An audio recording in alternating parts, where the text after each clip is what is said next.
Hello and welcome to another Dhamma meeting where we will discuss the Buddhist practices of charity, morality, and meditation.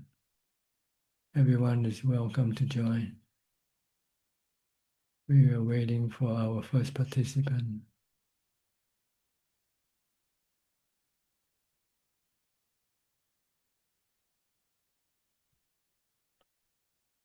Rohini from the UK, you're the first one in tonight. Hello.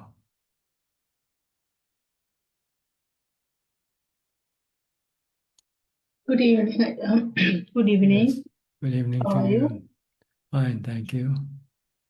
Yeah, I have no questions today. Any I just keep report? Any report?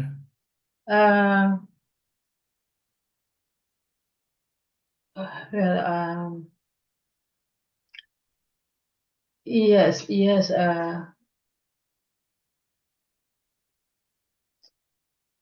So nothing particularly. So I just keep practicing and. Can you sit for meditation every day? Yeah. Okay. I do, but the duration is not the same. You know, some days I do about 4 hours and.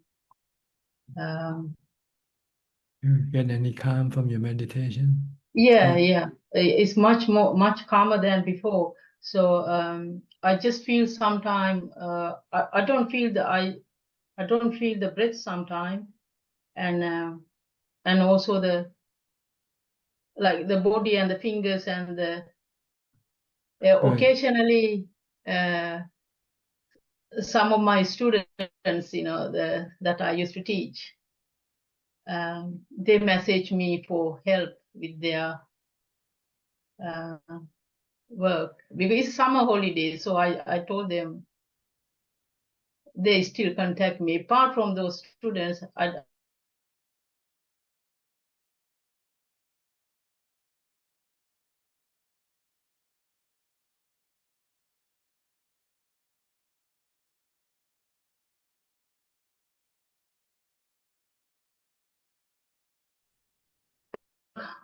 I can't 100% stop my mind thinking. You know, I can't 100% stop my thoughts.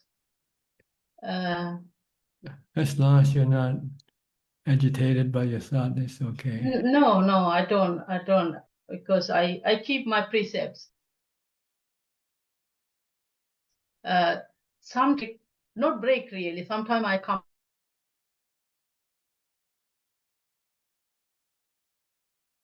out of the 8 precepts. The time I have my 8 precepts, but sometimes I come out of the 8 precepts. You have any worry about getting sick or anything? Getting sick? No, I don't. I don't have any.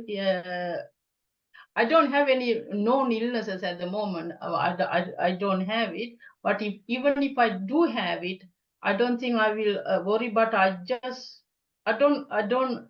Only purpose for, because I don't want to have. I'm not worried, but I am a little bit worried because now I know the path and how to go alone, but I don't want to lose my body because I need my body to practice. That's the only reason I need my body. Otherwise, what more do you need to practice for? I need to practice because, of course, I haven't attained anything yet. How do you know you haven't attained anything yet? Because if I have attained, I should, my mind, as far as I know that everything in this world, our body is made tiny particle. Actually, is called kalapa. It's keep appearing. You know, basically what's called appearing anicca. So I haven't seen that yet. Disappearing the every little things, everything, even even a flame, burning flame is actually, we see as a flame. Even the flame, inside the flame, there are little tiny, Oh, you don't need to go in. tiny flame, appear, disappear, appear, I don't see that. You don't have that detail. Just know that appear and disappear, thing rise and cease. Yeah, that's That's the word. all. Yeah. So that's the ultimate You don't have to goal. go into Then the we see atomic Danicca. level. You don't have to go into the atomic level and see all the molecules and whatnot. Yeah. So for my living, I don't really care. Even I haven't got any attachment or anything. But the only thing, I just don't want to die there because I need my body to practice. What you not just made up of the four elements. Yeah, I see the whole world, everything. It's just There's no not just how, I mean, no everything just appear. There's the trees and the human and animals and whole universe is planets and everything just appearing and disappearing. no I can stuff see in that. anything. No, yes, no self in anything. Even our thoughts and everything. But, Yeah. So everything is so actually, when I look at the how the everything is in the world, these wars and all kind of, it's like a mirage, basically, what is called. they just It's, that's just nature interacting with itself. yeah, I see that. I can see it very clearly. So I don't have anything, any attachment to anything. Even my brothers, sorry, my family, this like a temporary thing. So I see that. So I don't have Yeah. any attachment to them. So as long as you have no any dukkha, then you're okay. No. Okay. Anything, I don't have anything really, basically. Okay. Yeah.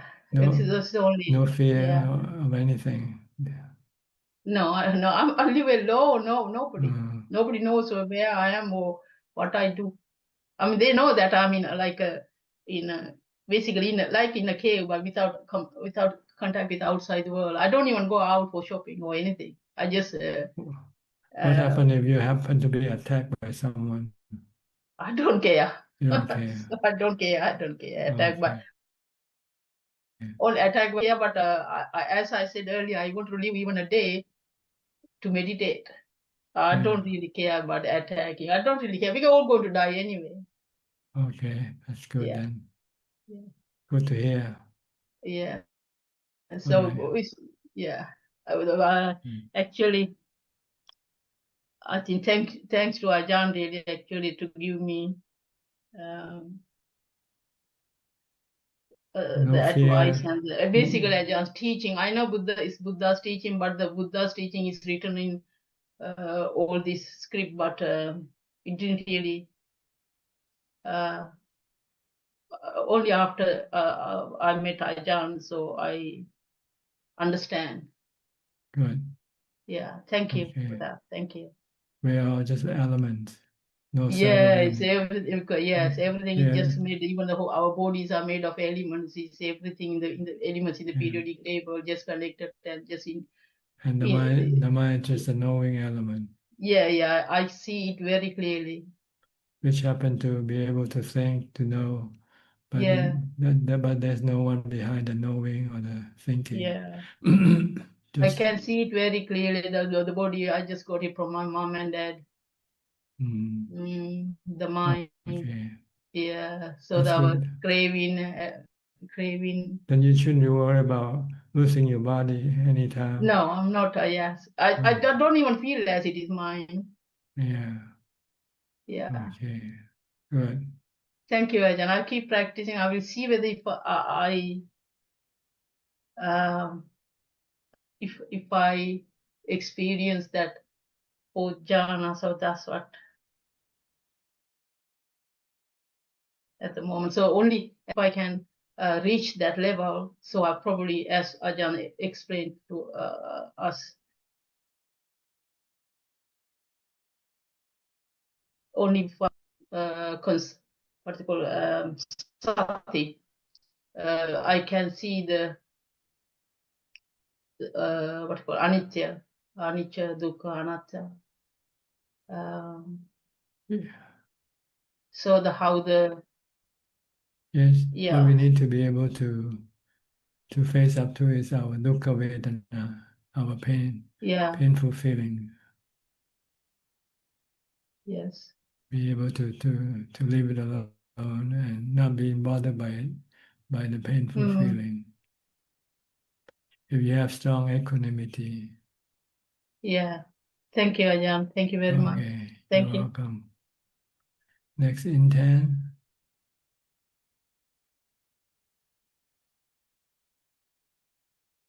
Good evening, Prajan. Yes. Any problem? Any dukkha? uh, yes, Prajan. This week I follow Prajan advice. But the problem is, I count this week I sleep uh, about 7 until 9 hours, and just when meditate, I just can meditate 1 until 3 hours. After that, I'm sleepy and I'm sleep. I also not chanting direct to meditate. So I will practice until I can have ability to sleep 5 hours and meditate more than 6 hours. How are you gonna do that? Huh? How are you gonna do that? I I follow Prajan advice. If I'm not working, I need mindfulness the whole day. Yes. You also need to reduce your food consumption because the more you eat, the more you want to sleep.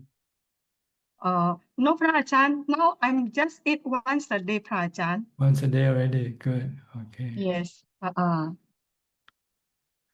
Just one meal a day. Prajan have any advice? No, just if you can moderate your food intake, just eat just to eat the food like you're taking medicine. Don't try to enjoy Yes. eating, because when you enjoy eating, you're gonna eat more. But if you eat like you're taking medicine, then you only take just what the body needs. Yes, Prajan. So try to eat the food that you don't like, so you don't eat too much. Yes. If you eat the food you like, then you tend to eat more, right? Yes, Prajan. Prajan, even I'm at home, I practice like I'm at the Wat Yan or On. So when I want to eat, I just put all the food at my plate. So I know that I eat the same uh, the same quantity, not too much and not too less. Okay, good. You mix them all up first before you eat. Yes. Can you, I just eat one plate. I know, but can you mix all the food together first? Like salad? I not mix all, but I put all at my plate. Try to mix it, see if you can. Oh, okay. Then you might not want to eat too much because it Mm-hmm. doesn't look appealing. Like when you separate them. Okay, Prajan. Tomorrow I try it. Yeah, everything that you're gonna put in your stomach, mix them in the bowl on the plate first. Then they'll go into the stomach. It will be the same thing. Because all the food we eat will go into the stomach, right? It will be mixed in the stomach anyway, right? Yes. So why bother separating them on the plate? Mix them all in the plate and then just save the body the work Okay. of mixing. You mix for your stomach. I mean, this is if you have problem with taking too much food, this is an antidote to that. But if you don't have any problem with eating too much, then you probably can eat normally. Understand, Prajan. Okay. Anything Okay. else? No, Prajant. I will practice until I have ability to consistent meditate 6 hours a day. Okay, good. Good Okay. goal. Thank you, Hope Prajant. you make it. All Yes. right. Now I start meditate 11 p.m. You meditate at 11 p.m. What time you go to bed? Usually 1 or this week 1 or 2 a.m.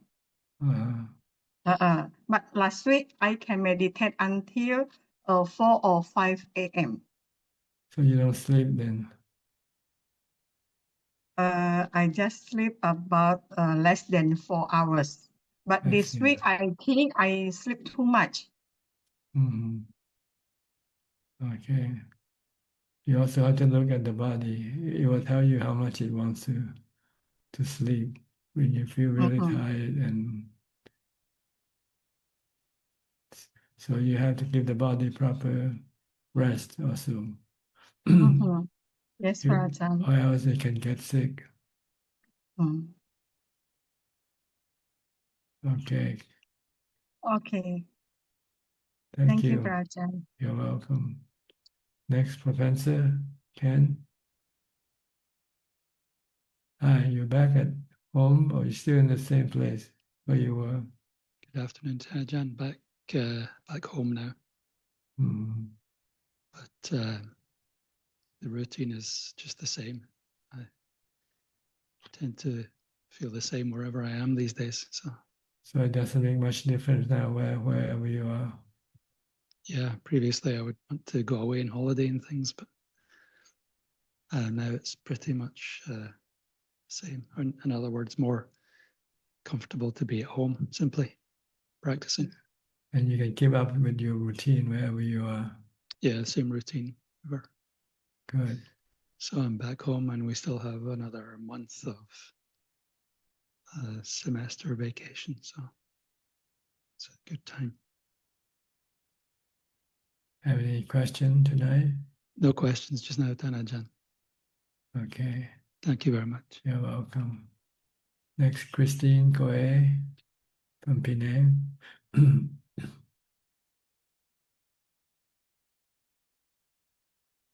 You have to unmute your microphone first. Not yet unmute. Okay, you can speak now. Good evening, Ajahn. Long never see you. Happy to see you. I see. Where have you been?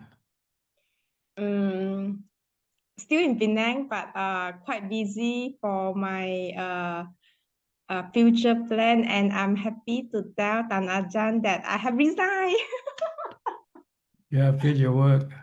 Yes, I'm not yet. I need to serve for 2 months now, left about 6 weeks.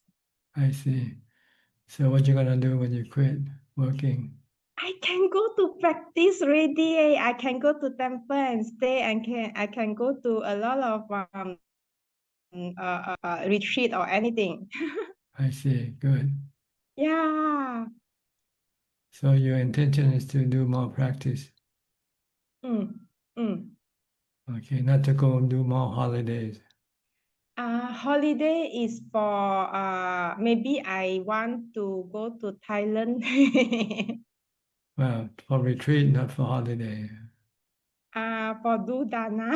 Or do dana. You still want to do dana. I make marriage at the same time in Penang, do more retreat, because Penang a lot of temple that we can go to meditate and keep 8 precepts and stay there. Well, you should increase your retreat and reduce your dana trips. Because the benefit differ. Your retreat give you more benefit than your dana trip. Yeah.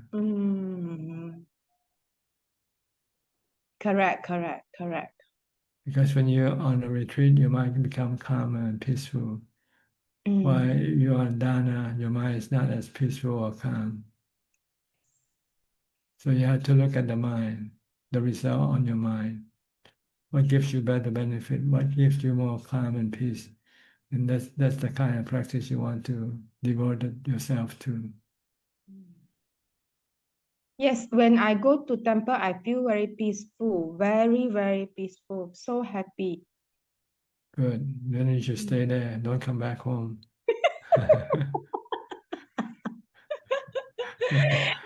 Soon. Okay. Will they accept you if you wanted to stay permanently in the temple?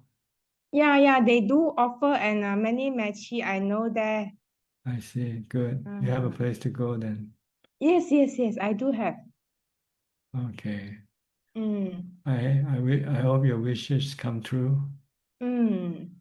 Because once I resign, I feel so happy and I don't so stressed, and the mindfulness is so strong when I come into my own mindfulness and feel peace. So I believe what all Long Paul said and Lord Buddha said, the peaceful internal, like Ajahn said, is very, very meaningful and excel everything I always keep in my mind.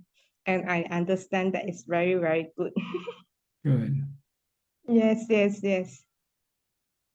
All right. Any question?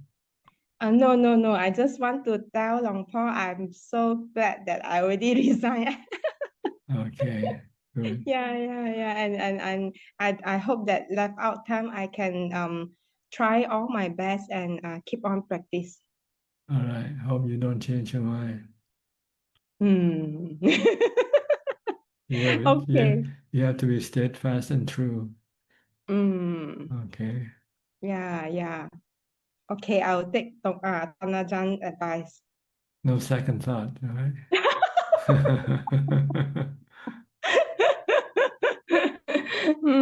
Okay. All right. Okay. Thank you, All right. Tanajan. You're welcome. Next, Sarasi from Geneva, Switzerland. How's the weather there now? It's very sunny. Hello, Tanajan. Is it hot? Sunny. It's very hot, around 30s, like 30, that's hot for 31, Europe. 32. Yes, it's very hot. Very hot and very dry weather. Little bit of wind also. Okay, you have any questions tonight? Yes, Tanajan, good evening to you and very happy to see you. And I have one question. It's based on your last very recent update in the Facebook about difference between chitta and mind. There you say that chitta is mind is it is my chitta is you have it's conditioned. In the mind is it's very bit difficult for me to understand this one, Tanajan. I read it to you. The word chitta can be both. It can be the mind and it can also be the conditions of the mind. That's right. That's what they sometimes are used interchangeably.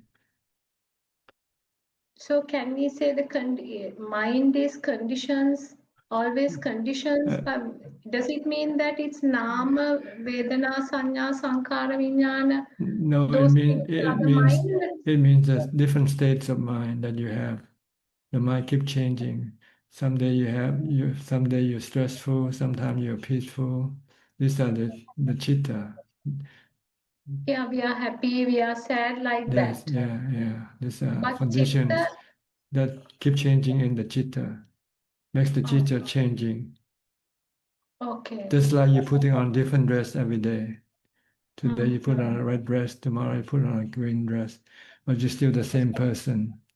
You're still the same chitta, but your chitta can be happy today and sad tomorrow due to the conditions that affect the chitta reaction. So the chitta can be used in this regard as being state of the chitta. Okay, so when one passes away, it's not the chitta which passes, but it's the mind, no? You said the mind separates from the body. Yes, and it's the same thing. The mind and the conditions in the mind also go together. So, Mhm. so, Okay. so actually, we're saying that the chitta keep changing Mhm. because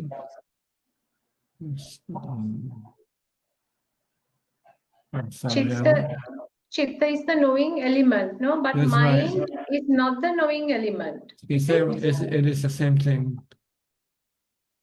But when we talk about the chitta, we can also see that it is changing. Mhm. One time it can be happy, the next time it can be sad, the next time it can be angry. Okay. So it's the same thing. It's like you. Mhm. Sometimes you're happy, sometimes you're sad. So we can call Okay. sarasi is changing. The chitta is changing, like sarasi is changing. Sarasi today is happy, and tomorrow she might be sad, she might be angry, she might be generous. Mhm. These are the changing nature of the mind. Let's put it that way. Mhm. Okay. When there is no defilements in the mind, you get a pure chitta. You get the chitta without the defilement, but still the chitta can still change according to the conditions that that affects the change. See, if you see something, you hear something, it can cause the chitta to have different emotion depending on what you see, what you hear, what you think. This is a condition that can make the chitta happy or sad, high or low, peaceful or agitated, for instance. Mhm. But without any defilement, it has no attachment to this changing states of Conditions. mind. Yeah, it's just accepting as they come, like the body, Mhm. like feelings. You have feelings that keep changing. Sometimes you have good feelings, sometimes you have bad feelings, sometimes you have neutral feelings. The mind without defilement will not be bothered by the changing of the feelings. But the mind with defilement will be bothered because the mind with defilement clings to a particular feeling and have the and have aversion for another type of feeling. Mhm. But without defilement, then the mind doesn't react to feelings, whether it's good feeling, bad feeling, or neutral feeling. It just merely know them and not reacting to them.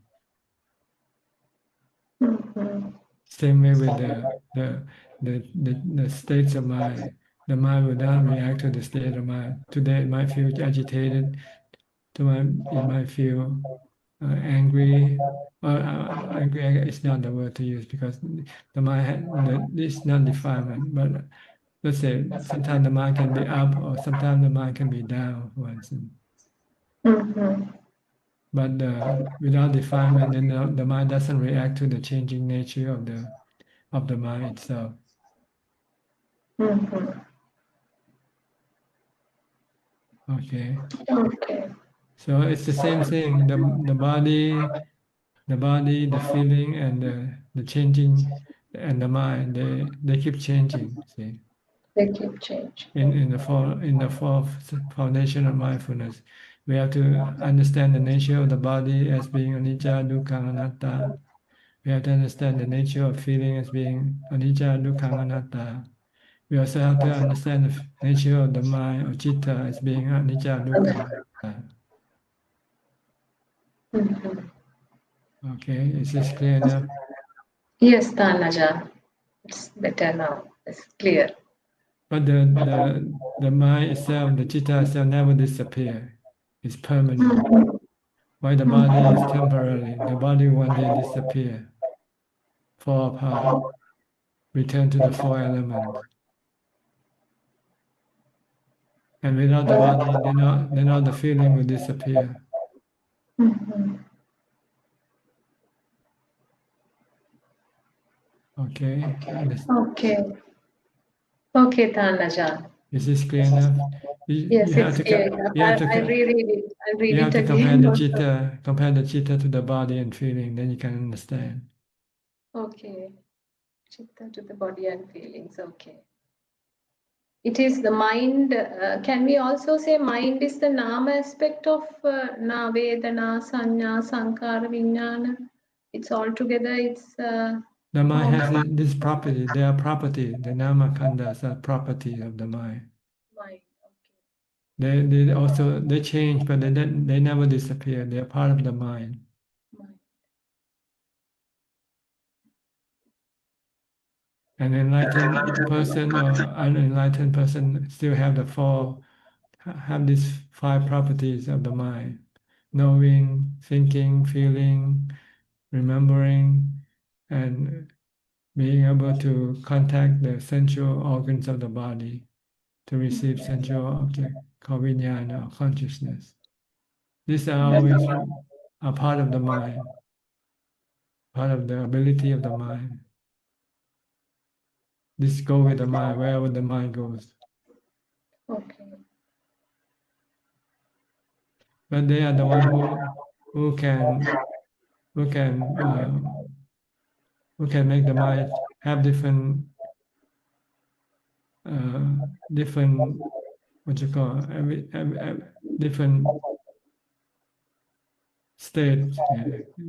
Yeah. The Namakanda is the one who can make the mind have different states of mind. Faith. Can make the mind happy, can make the mind sad.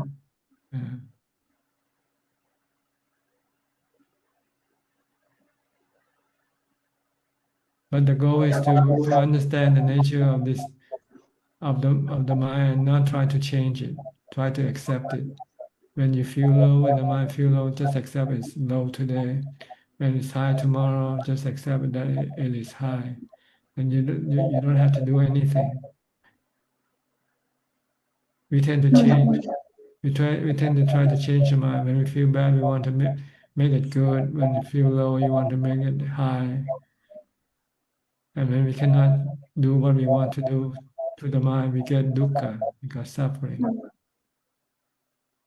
We have to see it as anicca. Yes, see anicca, anatta, uncontrollable.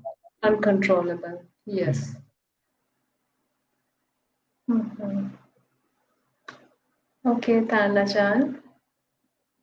All right. Okay. Yes. It's similar to the body and similar to the feeling. Feelings. Okay.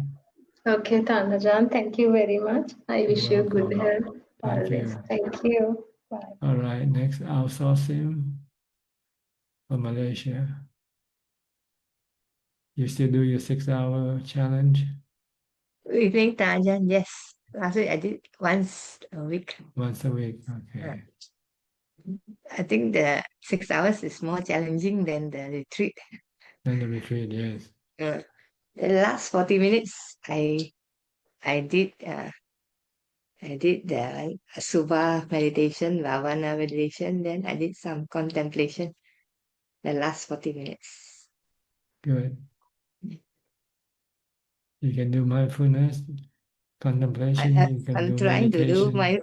I'm trying to do mindfulness all day long, but I think cannot reach the 100%. Now I'm having knee pain and lately I have gastric problem. So a few nights I had knee pain, so I need to wash my breath, did meditation, then went to sleep. Then during sitting meditation, also my gastric comes up, feel warm, the hot air comes up, then pain. Then I went into samadhi, only the knowing mind, so I didn't feel anything. Okay. As long as you are not disturbed by the conditions of the body, you can accept whatever condition the body present to you. If you can fix it, fix it. If you can take medication, take it. But if you cannot fix it, then you just have to accept it. Yes. And hope that it's anicca, it will change eventually. Yes. That's why I see anicca, dukkha, anatta more, and then contemplate on aging, sickness, and death more. Because I'm having pain here and there. We cannot control the body all the time. Yeah. Sometimes we can, sometimes we cannot. When we cannot, then we just have to accept. Yes. Then we will have no dukkha. Yes, need to accept it. Yes. Okay. Okay, thank you very much, You're Ajahn. welcome. Thank you for your advice. Kate Yenso, also from Penang. You three ever met? 3 people from Penang. Outsourcing Kate and Christine Ajahn, Koe. good evening. Good evening, Ajahn. Good evening to you. You ever met the other 2 from Penang? Only in Zoom, never Or see in them Zoom, never in, see in person. Huh? yeah, Never attend the same temple. yeah. Normally I go to the temple nearby my house, yeah. Okay, you have any question? No question, Ajahn. Yeah, just to pay respect. Okay, thank you. Next, Ricardo from Uruguay, the other end of the world. Yeah. Hello, Tana-chan. Nice to see you, all the Sangha. Is the weather better now? Oh, it's still very cold. A little bit better. It's 12 degrees centigrade Celsius now. And it's windy season this month. You have so sunlight. we have a lot of wind. You have sunlight okay. also. Yeah, looks quite bright. Yeah, looks beautiful. It's the morning. Good.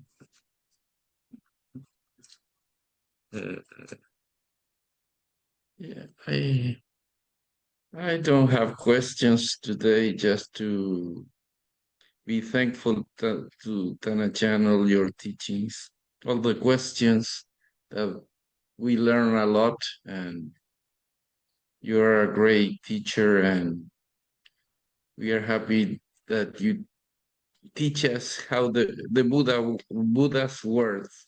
Sometimes there are a lot of malinterpretations about what he says, and I feel that you take the right way. At least I know in your heart you try to do the best. So we are very thankful to you, Tana-chan. You understand the Buddha's teaching better when you practice. If you don't practice, you can misinterpret his teaching, his words, into something different. But when you practice, you know what he meant. So try to practice more and read less. I don't read too much. I just listen to your teachings, and like the cheetah you told right now, it's very important, I think, to be aware when we are trying to do the mindfulness of the mind, what's going on, the states, the changes, and how do we generate suffering, right? So, yeah. Suffering comes from our craving for the mind to be in a certain way. And when we cannot, then we feel bad. But if we accept whatever the conditions of the mind is at that time, then we won't feel bad. Know that it will change. Sometimes from bad to good, from good to neutral, back and forth, all day long.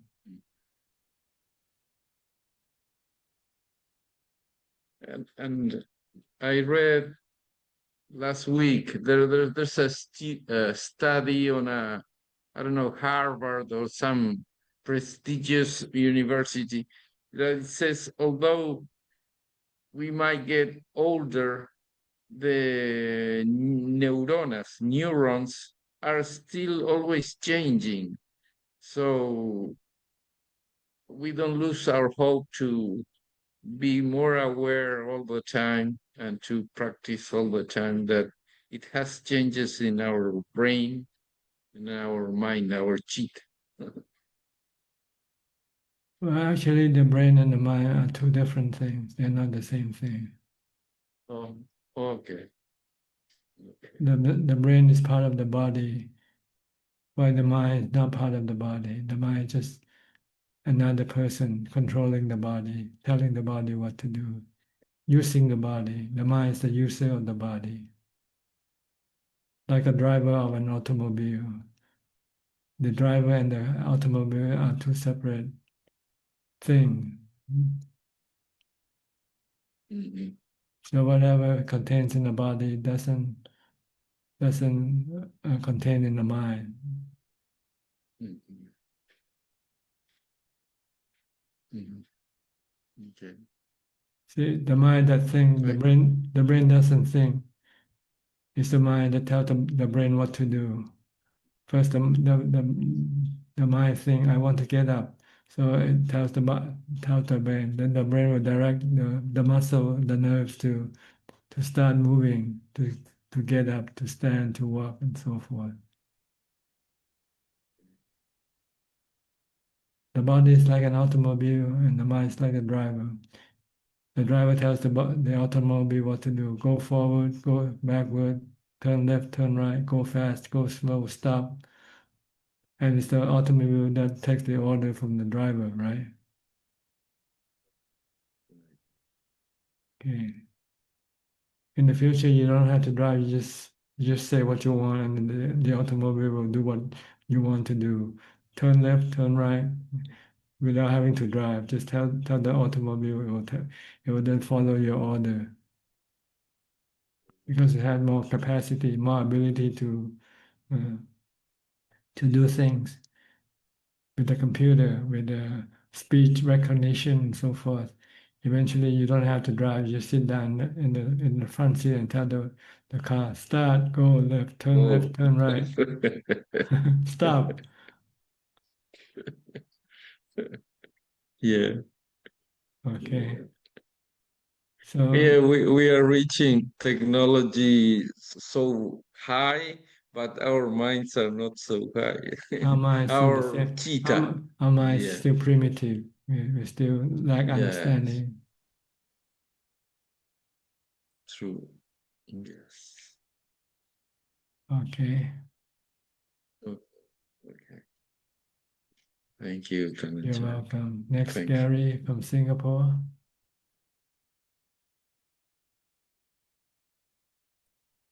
Greetings, Ajahn. I have no questions, just happy to be listening in. Okay. We'll go to Pune then. Pune, India, right? Have you moved yet, Saket? Yes, Rajan. We are now in Jabalpur, India. Already. Good. The whole family moved with you?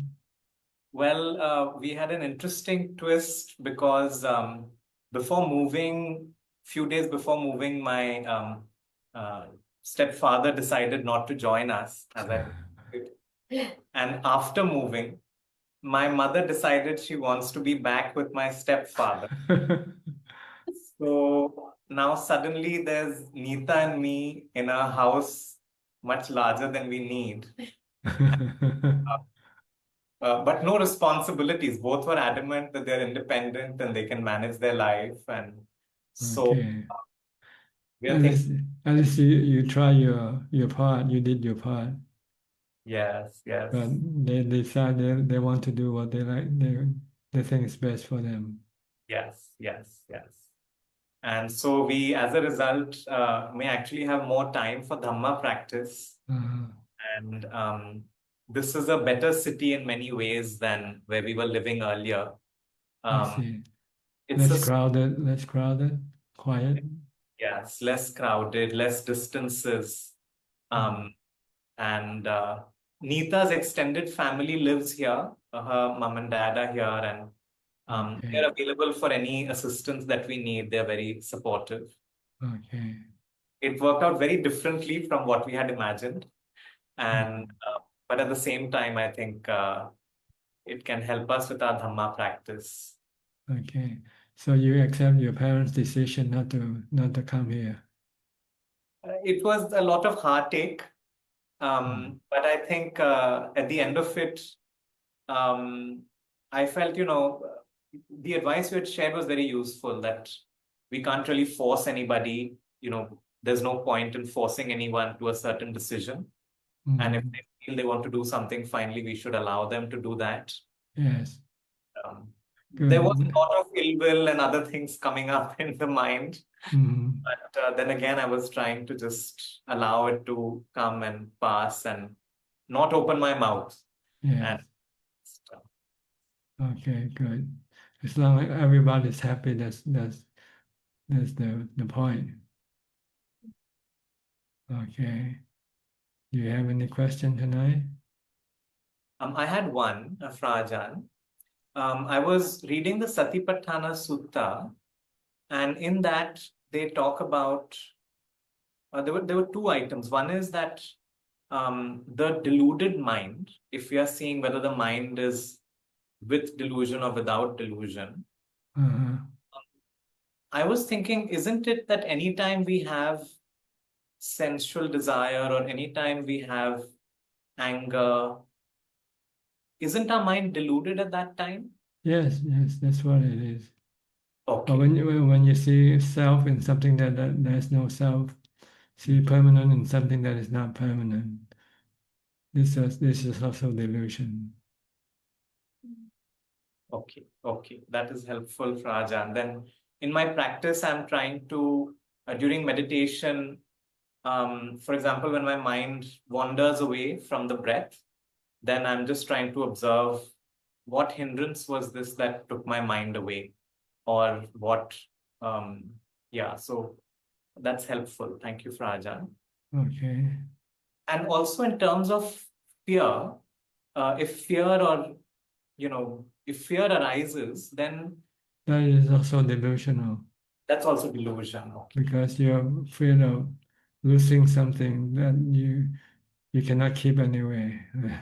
When you have wisdom, then you say, okay, what is there to fear? When eventually you're gonna have to lose everything anyway. Yes. Thank you. Okay. And Nita? Good evening, Ajahn. I do have one question.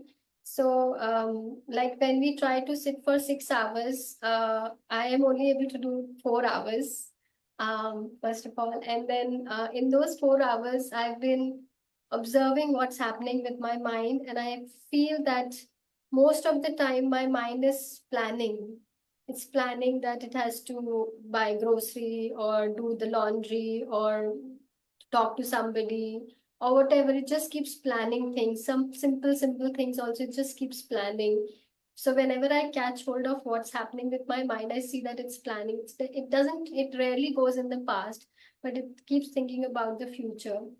It's a habit, and I was thinking if you can guide me on how to handle such situation. Well, see, when you're practicing the 6-hour challenge, the goal is to stop thinking. So you don't want to watch your mind and see what it is thinking.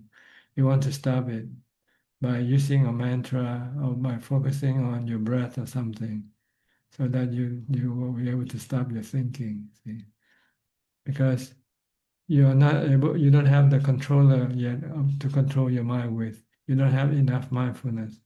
So your mind keeps thinking whatever it likes to think, because there's no one to stop it from thinking. So the goal of practice is to develop enough mindfulness so that you will be able to stop thinking. First, stop it completely. Then the next step, once you can stop it, then you can select the kind of thought that you allow it to go thinking, and you can also stop the thought that you don't want it to go thinking. See? The goal is to stop the mind thinking in terms of delusion and teach the mind to think in terms of wisdom instead.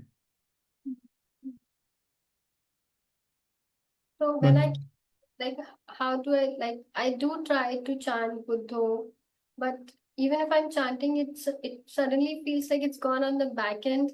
and this mind has started thinking again. So I You have need to bring it back. You have to bring it back, reciting Bhutto, Bhutto, or you can chant some long verses, so that it doesn't feel boring. If you just recite the mantra itself, you might feel boring. So you might want to recite the whole sutta, like the four foundation of mindfulness. And then this will keep your mind occupied with chanting or reciting the sutta, so you won't be able to go think about the future as you used to. So I should try to learn the four foundation mindfulness sutta. So. If you like to, you can learn some other discourse if you like. But I find the four foundation mindfulness is very useful because it's like a manual for your practice of mindfulness and wisdom and samadhi.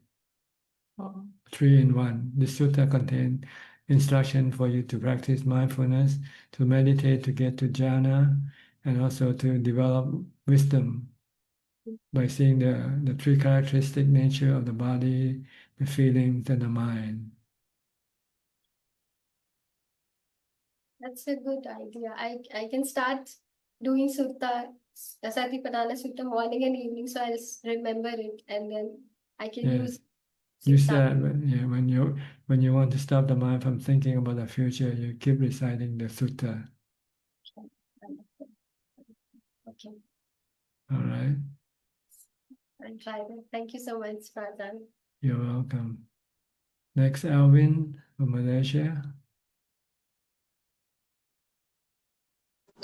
Namaskar, Ajahn. I've got no question, just to pay respect. Thanks, Ajahn. No question. Okay, you're welcome. Next, Belinda from Singapore. Masukkan Ajahn. Listening and listening. Okay, you're listening. Okay, good. Listening. All right. I'll go to Colorado then too. Julia. Hi, Julia. สวัสดีค่ะพระอาจารย์ สวัสดีครับ I need to learn more Thai. You don't need to. In this room, we speak English. Okay. The language is funny because in English, I would say you, but I'm supposed to say Bante or Venerable, so then it gets all confused. But I'm mostly listening. Is Ajahn well? Healthy? Yes, I'm okay. No problem. Yeah. I've been existing like this for many years now. Never changed. It's beautiful. It's a good example, I think. You just have to reduce down your craving, then the less problem you will have. The more cravings, the more problem you will have. No craving, no problem. It's the problem come from your own cravings, really. Once you have no craving, then there will be no problem. You can always be happy. Stop craving. Craving is the root, the cause of your suffering, of your problem. Once there are no craving, then there will be no problem, no suffering. Simple. The Buddha's teaching is very simple. It reduces down to the Four Noble Truths. That's all it is, really.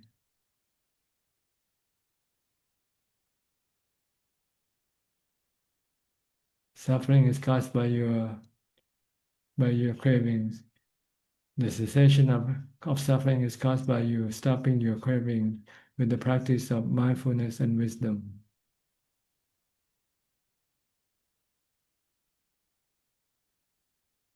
Once you have mindfulness and wisdom, then you can stop all types of cravings that arises in your mind. Then once you can control all your craving, then there will be no suffering or problem. You can accept things as they are, as they come. But if you don't have wisdom and mindfulness, you tend to be choosy. You don't like this, you don't like that. You want this, you don't want that. But sometimes you cannot choose in life, right? In real life, you cannot choose things. They come as they like. So you have to accept them when they come, because you cannot tell them to go away when they come. And when they go away, you cannot ask them to stop going away either. So let things come and go as they like. All you have to do is just welcome them. And when they want to leave, also let them go. Bid them good farewell.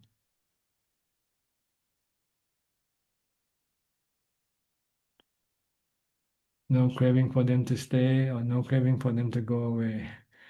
No craving for them to come. Just be merely knowing.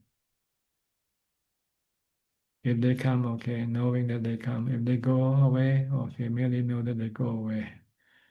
If you have no craving, then there will be no sadness or problem when they come or go away.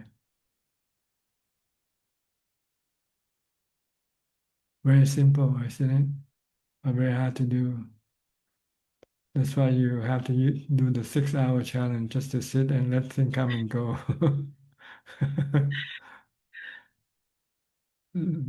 Let your thought come and go, let your craving come and go. Or stop your craving if you can with mindfulness or wisdom.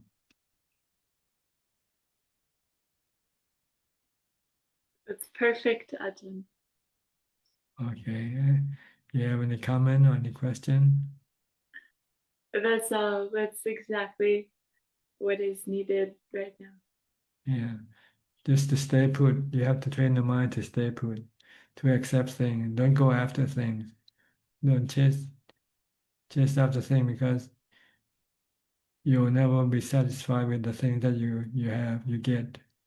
Once you get it, you want something different. You want something else.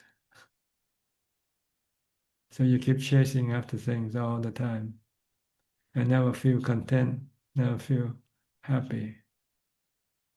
You might feel happy briefly when you get it, then after a while, it no longer gives you any happiness anymore. When you want something new, and it will be the same thing again when you get it. And if you cannot get it, then you become unhappy. But if you don't go after anything, then you won't be unhappy if you don't get anything.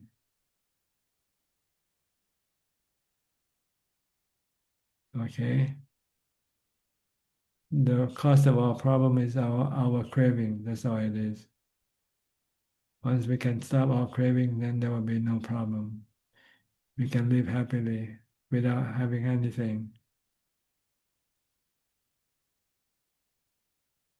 As a layperson, As a what? As a upasika, You can be anything, it doesn't matter, as long as your mind has no craving. You can be Ubasika, you can be a Bhikkhuni, you can be an ordinary person.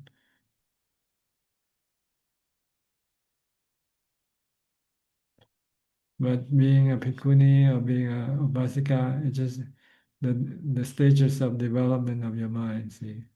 You move from one level to the next, so you change your name or your position.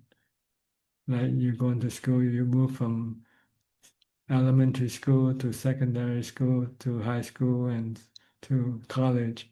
You keep moving up the ladder until you graduate. So it's the same way with being an upasika, being a 5 preceptor, 8 preceptor, being a bhikkhuni or being a bhikkhu, and then eventually you reach your goal. But it's the mind that is the one that doing the practice.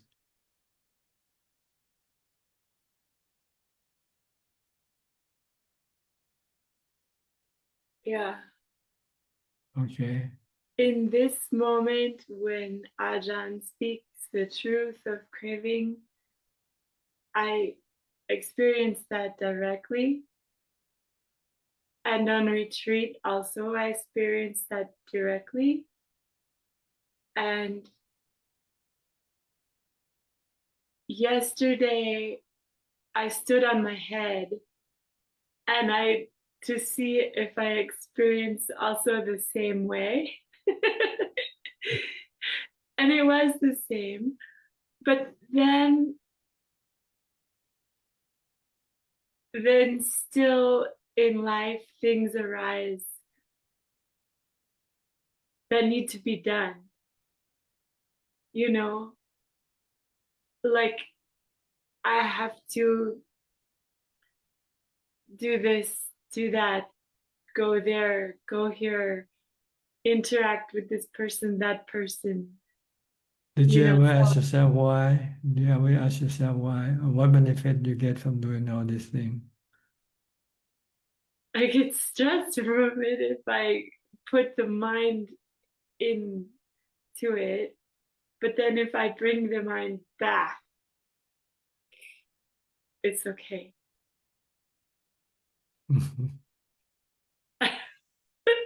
Okay, that's good. Okay. Okay, fine. Iwa Anumodana. Sadhu. Next, we'll go to Nining from Indonesia. Hi, Yeah, Nining. Ajahn. Yeah, Ajahn. I have completed 7 days fasting and also 6 hours challenge. And I'm Yes. very happy. I'm very happy, Ajahn. Okay. Also, I'm happy to have met Ajahn 4 days in a row in front of Kuti 5. Okay. The Dhamma talk, yeah, Saturday and also today. You still listen to the Dhamma talks? Yeah, always Ajahn. And I always join the meditation, 30 minutes meditation. And you have it translated into Indonesia? Yeah, I translated in Indonesian. I see. Good. So you Yeah, understand what I said. Yeah, sometimes because I have already watched more than maybe almost 200 video of Ajahn, so it become like refreshment also to refresh my Dhamma, and it's good. And also sometimes I find when Ajahn said that even you go to space you cannot find heaven, and then when you dig deep into the earth, the bottom of the earth, you don't find hell, you only find oil.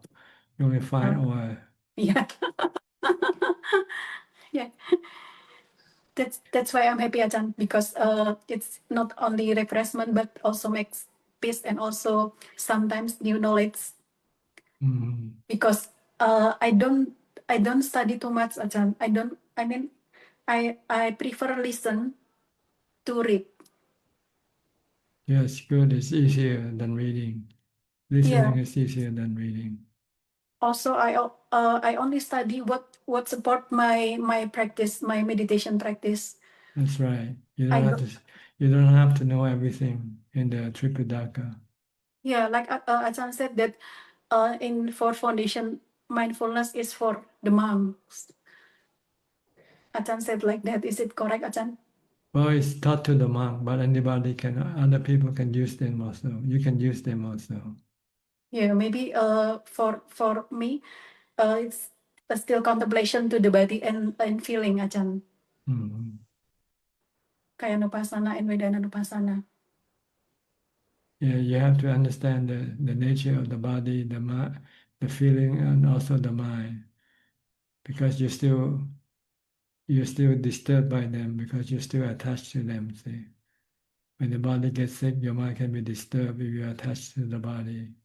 If you don't understand the nature of the body, then you want to control or change the condition of the body, which you cannot do, and then it can cause you suffering. Yeah, that's right, Ajahn. When I do fasting, my body movement become slow, and then I can watch clearly every movement of my body. Mostly is taking order from my mind. But at some condition, my body condition is changing. Sometimes when get stomach ache, Yes, this is not Yeah. under your control. See. Not under my control. Mhm. So I just, like Ajahn said, leave my body alone. Leave the part that you cannot control and Yes. control the part that you can still control. Mm. Like you can still walk, then you can tell the body to walk. But when the body become paralyzed, then you might not tell the body to walk anymore. Yeah. Yeah, and then I use Kamatana to calm my mind when I get stomach ache. So it's okay, and I can be happy with that hunger at that time. Yes. Yeah, that's Okay. one of my tool that will become one of my tool to enhance my practice when I'm to comfort with my life, Ajahn. Okay. Good. Yeah. Anything else? No, Ajahn. Thank you, Ajahn. Okay. Steph, you're next. Hi, Steph.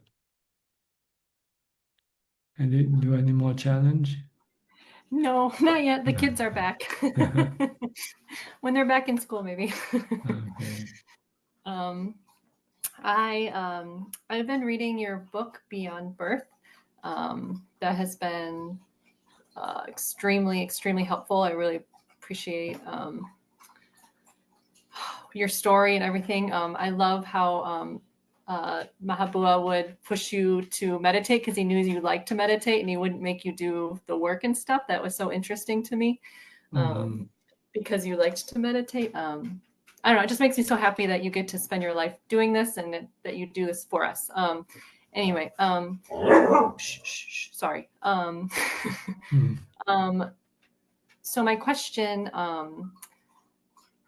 in the book, you talk about how sometimes there's too much calm, and I've been trying to do too much calm, which has been helpful, but there's not enough wisdom. So now when body stuff comes up, I'm not handling it in the best way. And so in the book, you talked about how you would contemplate on death, and that would be how you would deal with fear. So would you just consider yourself dying, or like how would you consider death to help you get rid of fear? Well, first you study the theory of the body, the nature of the body in theory. We know that the body goes through the process of birth, aging, sickness, and death. Okay. And our problem is we're not happy when we get old, get sick, or die. Yes. So how do we gonna solve this problem? Because we're gonna have to go through this process. Yeah. Do you want to go through this process being unhappy, or can you solve this problem by going through the process without being unhappy? So the goal is you have to find out why are you not happy, and the reason you're not happy because you want to use the body for your cravings. See? So you have cravings for things, even you have a craving for the body to exist, not to die. That's what, yeah, it's craving for it to stay the same, which is not possible. Right. Yeah. So you look at the truth of the body, and you see that it's changing and it's slowly moving from birth to death, and eventually you have to come to terms with death somehow, being happy and You not need to being. study the body more. Yeah. So once you know, and you by theory you can accept that that is something that you cannot avoid. So you want to then see if you can prove it to yourself that you can accept death by exposing yourself to some form of dangers. For me, I was afraid of snakes. So when I walk in at night, I usually turn on a flashlight to see the path. But one day I decided, well, I'm not going to turn on the flashlight. And if I should come across a snake or step on it or being bitten by it, I just accept it, yeah, and be ready And to that's die. how you started. Yeah. So when I turn off the flashlight and walk in the dark, I start to feel very fearful. And then I have to teach my mind the truth that, you're gonna die anyway, if you can accept death, then you would not feel any fear. So eventually you come to the point where whether you want to accept it or not. If you accept it, then the fear that you have will disappear. Okay. If you don't want to accept it, you still want to live, and you will keep the fear going. You'll suffer. So I decide, okay, maybe it's my time to die now. So be it. So you accept it. Do you feel like calm when you? Calm and relief and everything, as if all the stress and all the fear disappear from your mind. You became a different person. You have no fear anymore. So there's work to do. Okay. Yeah. So you have to be exposed to some form of risk or that can threaten your life. Okay. Or if you're on a plane and the plane happen to be losing an engine or something, then you might have to consider the option, what you're gonna do with your body if the plane's gonna go down. Yeah. If you can accept, okay, let it go down, you remain calm. Yeah. But if you don't accept this, then you can become very fearful and very stressful. Panic. Yeah. Okay. But you have to have enough mindfulness first before you can do this. Yeah. If you don't have enough mindfulness, you will go into panic mode. Okay. If you have so that's why the samadhi and the wisdom need to. Yeah. Body and the mindfulness and the wisdom has to work together. Okay. I mean the mindfulness. You have to have the mindfulness to stop the panic, stop the reaction of the mind, stop the cravings of the mind. By using wisdom to teach you that why you have to stop your cravings, because your craving is the one that causing you the panic and the fear and the suffering. Okay. This is very clear. Thank you. Okay, good. Yeah, got a lot to work on. We have to accept the truth of the body, that it's gonna die. Yeah, it's I don't know. I don't think I thought, I don't know. I don't think I truly thought about it before, and it's come up like not within the last year, and now I have a lot of panic, and and it's just like I got to deal with it. So yeah, the body is not mine. I'm just the user of the body. Just the user of the body. Yeah. Look at the body like an automobile. Yeah. You're the driver. Gotta let it go. I can't keep it for 100 years. It doesn't. Yeah. Yeah. Well, you can't maybe. Well, it takes time. It takes mindfulness first. Once you can calm your mind down completely, then you can control your fear. Okay. Something to work towards. Okay. Okay. That's a 6-hour challenge. Keep it up. Keep it up. Keep going to it. Okay. Thank you so much. You're welcome. Next, Kokseng from Singapore.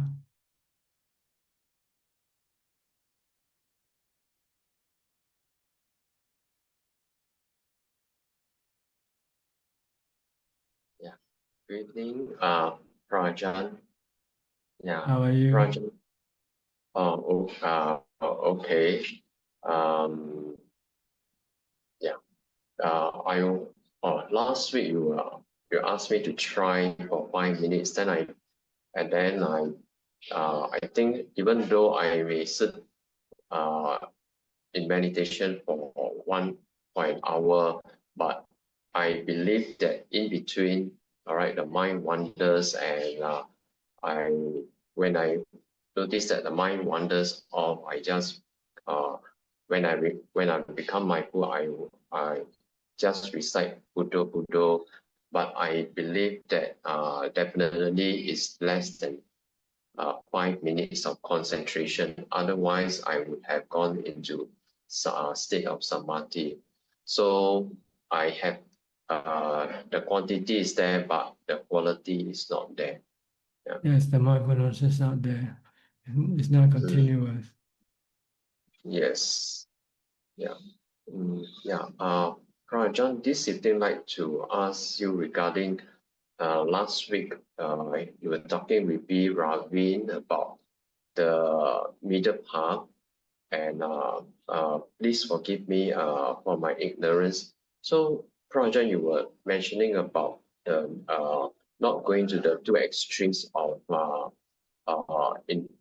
indulgence in sensual pleasures and the other extremes of self-modifications. And so I was, and you were actually giving the examples of food consumption, that we have to see how our body is able to, everyone has a different middle path. So our body has to see whether are we able to take how much food, whether we can take 1 meal a day, or if not, then 2 meals a day. So my question is, what about regarding to the mind craving, wanting to see, to have some entertainment, because I have still not this, have not reached jhana state. So sometimes it can be a bit boring. So so sometimes I will just see some videos just for entertainment. So when watching videos, so is there anything that is on the middle path, or there is no middle path at all? Is we have to stop all watching of videos for entertainment? Well, it depends on your ability, how much you can control your mind to prevent it from watching the entertainment. See? So if you can stop it once a week, like one day you say, I'm not going to watch any entertainment, I want to keep the 8 precepts. Then you keep the 8 precepts. And if you find that you can do more, maybe you increase it to 2 days a week to find the right the right amount for you. See. Okay. So because if you only abstain once a week, it might take a long time for you to get to where you want to go. So you want to increase your abstinence by twice a week, or maybe 3 times a week. It depends on your strength. See. But if you try to start doing it more than you can do, you might feel too stressful and not be able to do it beneficially. Then you have to find the right balance. You have to fine tune it. Okay. Like the Buddha give an example of stringing the violin or the lute. If you string it too tight, it can break. Right? If you string it too loose, it won't make any good sound. Yes. So you have to find the right tension for the string for it to perform at its best. Okay. Okay. Yes. So you have to know your strength, really. That's what it means. Know how much you can do. Don't underperform, don't overperform, because underperform will make your progress slower. Overperform it can cause you problem. You won't be able to do it. So find the right balance for you. Okay. Yeah. Okay. Thank you, Ajahn. You're welcome. Next, Diana. I saw your daughter came in earlier. She went back now. She's just at her table. Namahudaya, Ajahn Suchart. She will come a little later when I call her. Is this a good time now?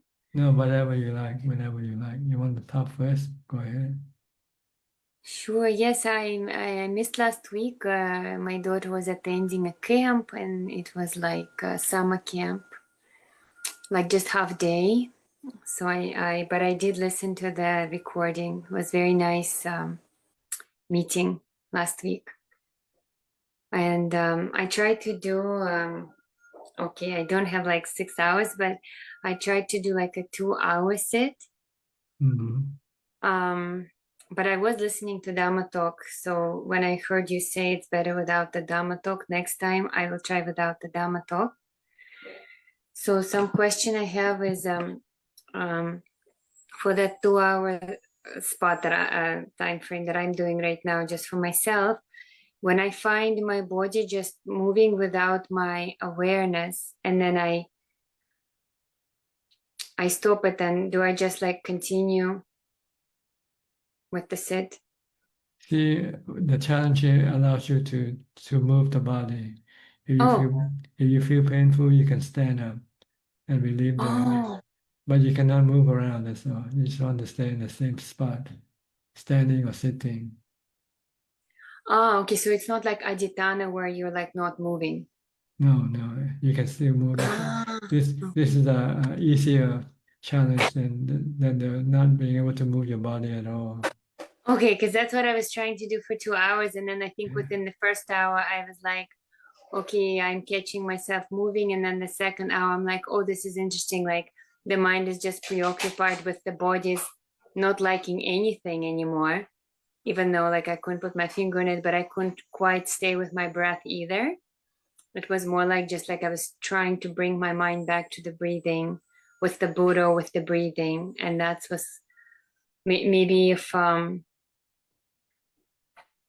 so in this instance, should I continue in this fashion or like change it to maybe ease up my body a little bit? It's up to you. If you want to take the harder challenge, then you just don't move your body at all. If you want to take the easier challenge, then you can move and relieve the painful feeling of the body when you feel too much in, then you can relieve it by standing. And after you stand for a while, then you can come back and sit again. But the goal is not to move around, just to be in one spot. Oh, just sitting, like instead Sitting of doing or standing, sitting or standing. sitting or standing. Okay. Yeah, because after 2 hours, I was like, how do people do 6 hours? I don't know. No, that's for the advanced people. Okay. But for beginners, we just want to make it easier by allowing you to change your posture from sitting to standing, but not walking. Mm-hmm. Because I've done like 1 hour without moving, but not 2 before. Okay. So That's that was good. for That's me. good. That's good. Yes, it was good because I think for the second hour I was like so aware how I've come to conclusion that like the idea of no control over my mind, no control over my body, like it's just all of a sudden decided it was too hot even though the temperature changed. And that is something we're struggling here. Like our AC turned off right now. So the mind's resistance, like, okay, I don't like it anymore. And then after the 2 hour sit, I changed my mind about it. I'm like, okay, I'm just going to accept it and just be happy that it's not too cold. And yeah, that's pretty much the only event that happened this past week.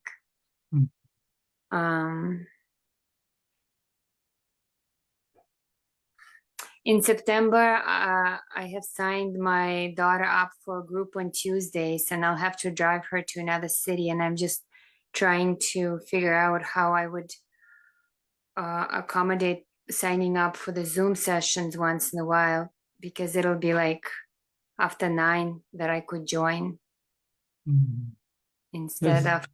Just tell the team that you can join after 9 and hope that they will allow you in and on a waiting list, with other people. Okay. That'll be something new. Because we sometimes have people in the waiting room waiting to come in, and the administrator has to look at the time and figure out how much time is left, whether there's enough time for another participant to join or not. See, so it depends on. So there's a little bit of time management here. Okay, so I'll drive myself to an internet place, which is usually like some coffee place, and I can sit there, wait for my turn, and then figure things out after that. Oh, and I did experience another challenge. Like after we did this camp, there was so much mind pull to do another camp, and it looked very attractive. And had like some resentful feelings come up because these things aren't very, like you have to pay for them. And it took like, I've calmed down my mind. So just like, it's okay, we had one camp, we can refocus on Buddhist teaching again this week. And then just as a friend shared that she was going to the same camp, the mind again just stuck to it, even though like I was understanding that it was just the mind, the unhappiness that was following it, like that wheel of the wheel card following the, you know, that metaphor, the card following the animal. So yeah, and then after some intentional mindfulness, I was able to just, like, I really benefited from what you were saying earlier about just being happy with what you have. And just there isn't going to be enough of anything. The mind will just grasp onto the other thing, the next thing. So I'm gonna focus on that this week. And in order for you to be happy with anything, you have to be able to calm your mind down to the level of jhana, get to equanimity. Oh, well, I'm not a jhana yet, still just trying to do the mindfulness of the body. Yeah, you have to start there first. And eventually, when you sit, then you have to be mindful of your breath. Mindful of my breath. And if you can stick to the breath long enough, you might be able to enter into jhana. Just the breath, yes, because this moment, the awareness is more just shortness, not a happy one. So that's wrong focus, right? Breath alone, nothing else. So when other awarenesses happen, how do I shift it back to the breath when it's like both, a little bit of the breath? Just pay attention to the breath only. Don't pay attention to the other things that might appear at the same time. Okay, I will see how it goes. Thank you. Okay. I'm gonna call on my daughter to see if she prepared a question. Okay, good. Okay, Greta. Do you have a question? Come pay respect. Okay, you can just pay respect.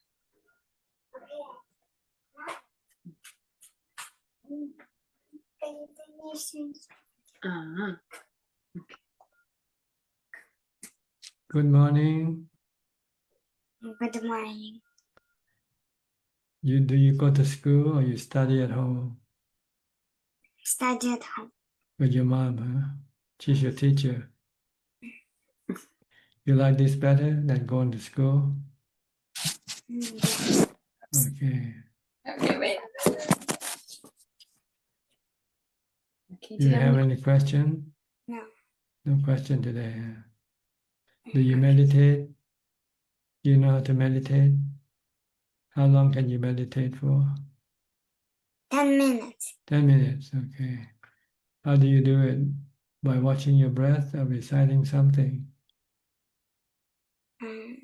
Watching my breath. Watching your breath, okay. And do you feel like your mind wants to run away from your breath when you watch your breath?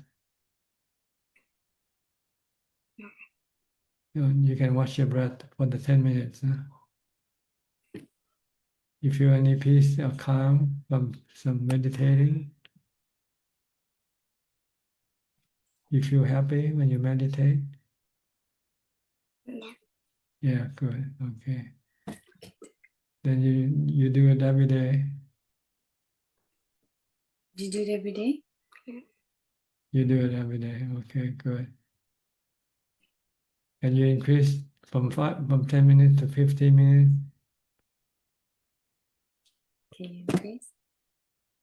You want to try to increase the time? Because you'll be happy longer. The longer you sit, the longer you will be happy, see? Okay? All right. Good. Bye-bye.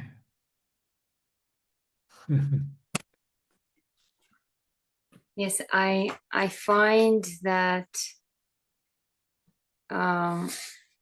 when she's like in the middle of things, it's hard for her to like shift like quickly.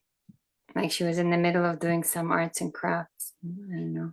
I'll call her like next time. I'll call her first. Yeah, okay, it's up to you. It's okay either way. Yeah, I tried signing us up for like a Goenka one-day kids retreat, but for September to see how she does with other children and like seeing that other children also might meditate. We're still on the wait list for that. So we just keep going back to the monastery, you know, the one where we give the dana and the monks are speaking English. So she's comfortable that. I could get like a 1 hour sit there when we go on Sundays. Good. Okay. Nice to talk to you. Yes, always such a big inspiration. But trying to increase my Dhamma talk with you to twice a week.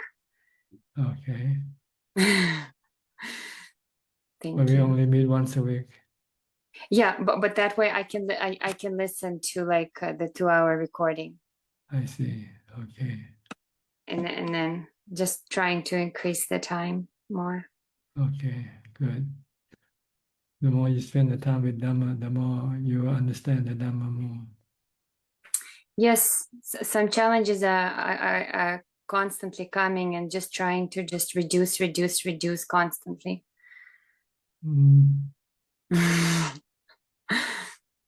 Okay, I'll go on to the next participant now.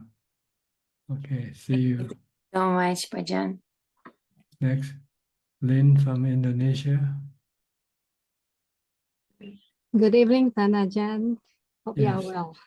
I'm well, thank you. Very good. Just want to report, as I have promised last week. So I did my challenge 4+1 sitting meditation. And during my first 4 hours, at the end of the sitting meditation practice, I got quite a lot of ants. Red ants came back to bite me again.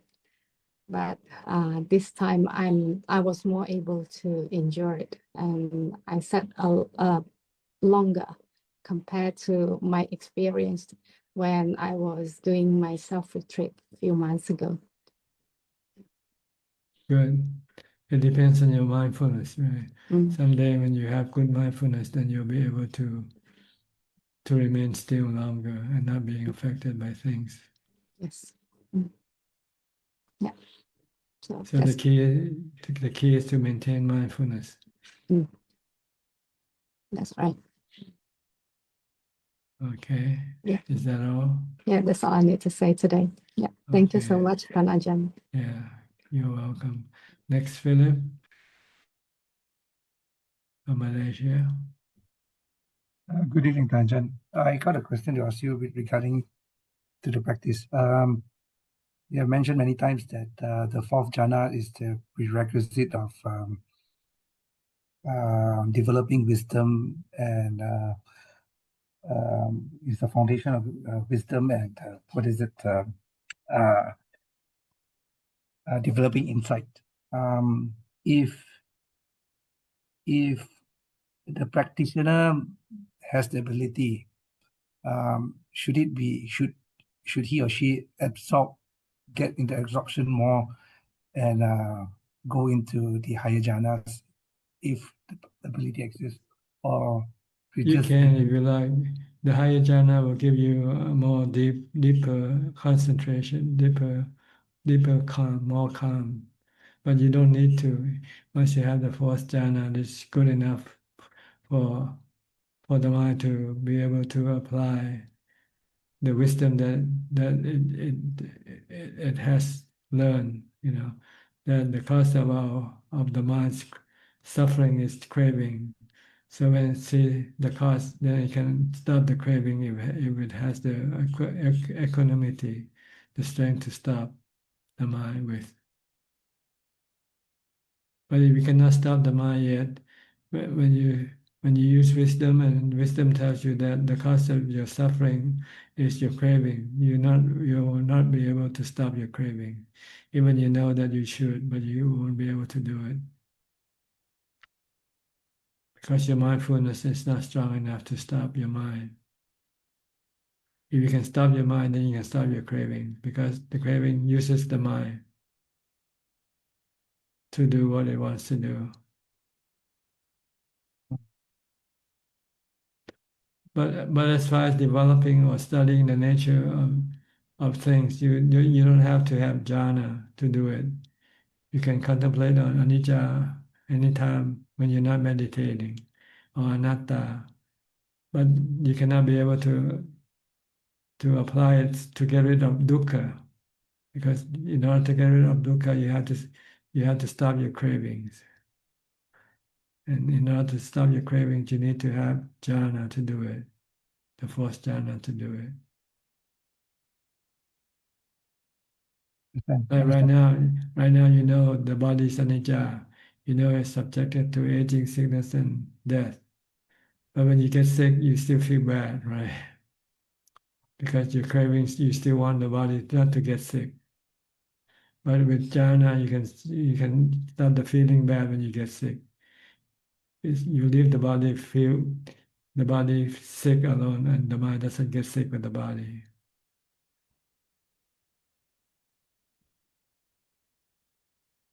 Understand, Ajahn.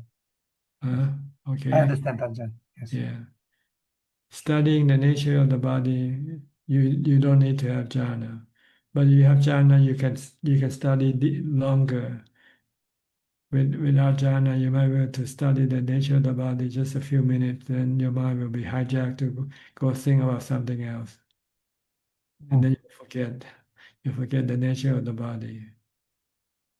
But if you have jhana, then you can force the mind to study the nature of the body for a long, long time until it becomes almost embedded in the mind, and not forgetting about the nature of the body.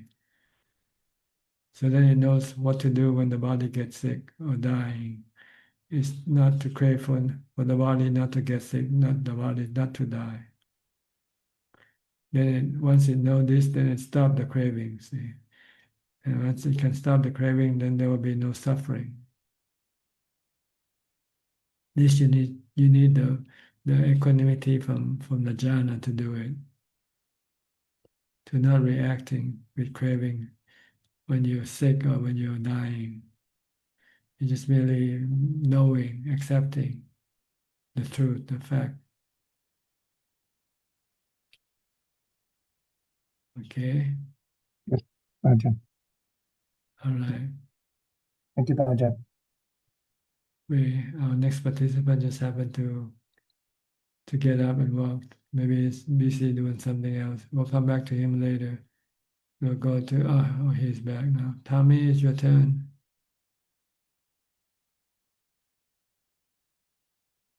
Hi. Namaskar, Kap. I'm just getting my notes. Okay, you got anything to say or ask? Of course. Okay, go ahead. I went to look at the replay, and the live stream cut out the question I asked last week about Satipatthana. I was just wondering if you could give a brief overview of the contemplation of the hindrances section. The hindrances. Well, in your mind, sometimes you have hindrances coming up. If you have mindfulness, then you should be able to know. Right now, I have anger. When you meditate, you feel that the anger keeps blocking your ability to concentrate. So you have to somehow deal with the anger, get rid of the anger. And the general antidote is to apply loving kindness or metta, which means you have to forgive the person who makes you angry. Once you can forgive the person, then your anger will disappear. Then your mind will come back to being normal and be able to continue with your meditation. Or if you have any sexual desire, then you have to use the contemplation of the asubha to stop the sexual. Once you see the body not being not pleasant, then your sexual desire for the body will disappear. If you have doubt in the Buddha, Dhamma, Sangha, then you have to study more of the teachings. If you have sloth or torpor, it means you eat too much. You feel sleepy. So reduce your food consumption. And if you have agitation and restlessness, it means you're not developing any mindfulness at all.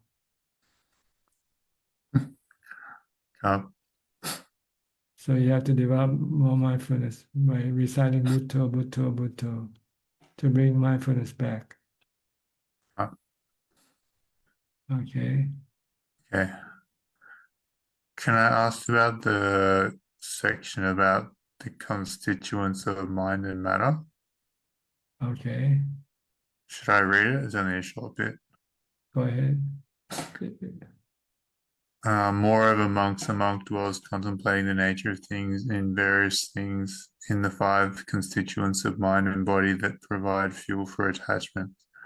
And how amongst does a monk dwell contemplating the nature of things in various things in the five constituents of mind and body that provide fuel for attachments?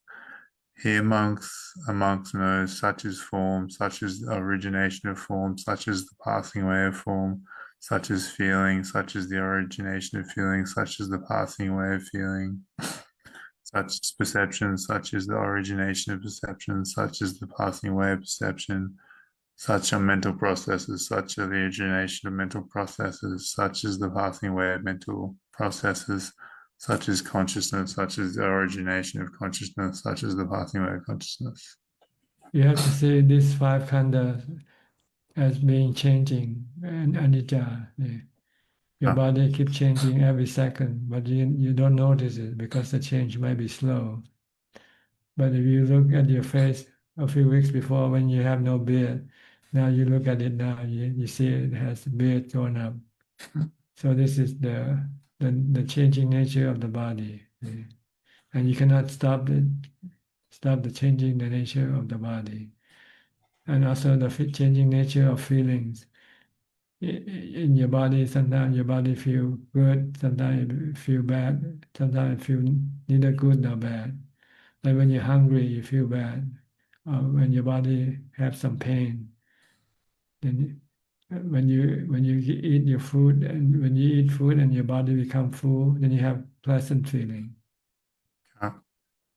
And sometimes when you're not hungry or full, then you have neutral feeling. So feeling can be changing depending on the condition that you provide the body with. So you have to understand that this is the way things are with the five khandhas. You cannot control them. They are anatta. They don't belong to you. They're not under your control all the time. Sometimes you might be able to control, sometimes you might not be able to. Sometimes you can stop your thought, sometimes you cannot stop thought. Sometimes you can change the feeling from bad to good, but sometimes you cannot. Like when you're sick. When you're sick, you cannot change the painful feeling to not being painful. So once you understand that the five khandhas are not under your control, then you will have to learn to accept them when they are not under your control. Okay. So this is what it means by understanding the nature of the five khandhas. So you can become a sotapanna. Maybe one day. By accepting them, don't try to manipulate or manage them. Like never try to, you cannot stop the body from dying. It's just a matter of when it's going to die. That's all. Yeah. And if you don't want it to die when it's going to die, then you will have suffering. If you don't want to have any suffering, then when it's time for it to die, then you say, yes, I'm ready to go. I'm ready to let it go. Okay. Okay, understand now? Yeah. How to deal with the five khandhas? Yes. They are anicca, constantly changing. Anatta, not under your control all the time. Sometimes you can control them, sometimes you cannot. And when you want to control them and you cannot control them, then you get dukkha. Yeah. If you don't want to get any dukkha, then stop trying to control them. Let them be. Leave them alone. Okay. That's the goal of understanding the nature of the five khandhas. Okay. I wanted to ask, I'm starting to get sick of my family and my living situation.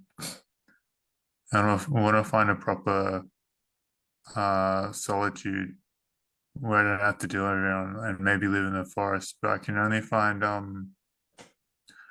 short-term place. It's in the proper rainforest, but there's going to be somebody living above me, and it's only for 2.5 months. And I'm afraid if I go that, like I'm not sure how much of my mindfulness is built up around being in one place, and then if I go somewhere new, I have to like my practice is going to degenerate.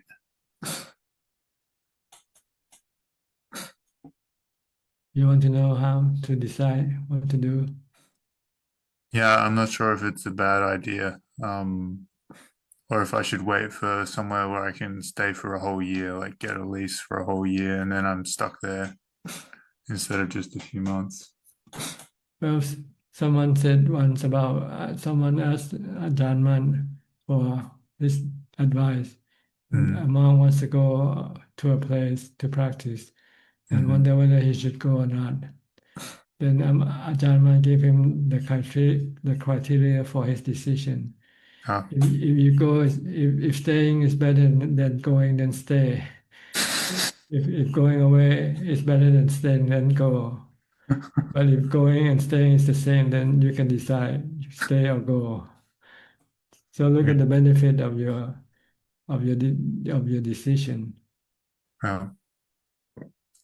If you don't know, then you just have to, I guess, what you call, take a chance. If you want to go, then you have to take a chance. If you don't, if you want to play safe, then you don't go. You stay where you are. Also, have the opportunity. I don't know if you heard about this. There's a forest in Japan that still has corpses in it, so you can do the super practice. You never know until you go there. What you hear and what you see might not be the same thing. Okay. Yeah. All right. I'm restless. I can't decide what to do. Then stay. If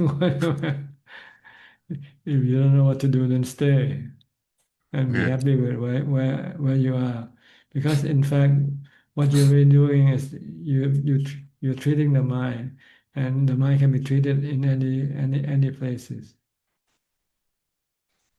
Is there any reason why you cannot stay where you are and treat your mind? I just feel like I want to practice in solitude, like complete solitude, not have to worry about my family.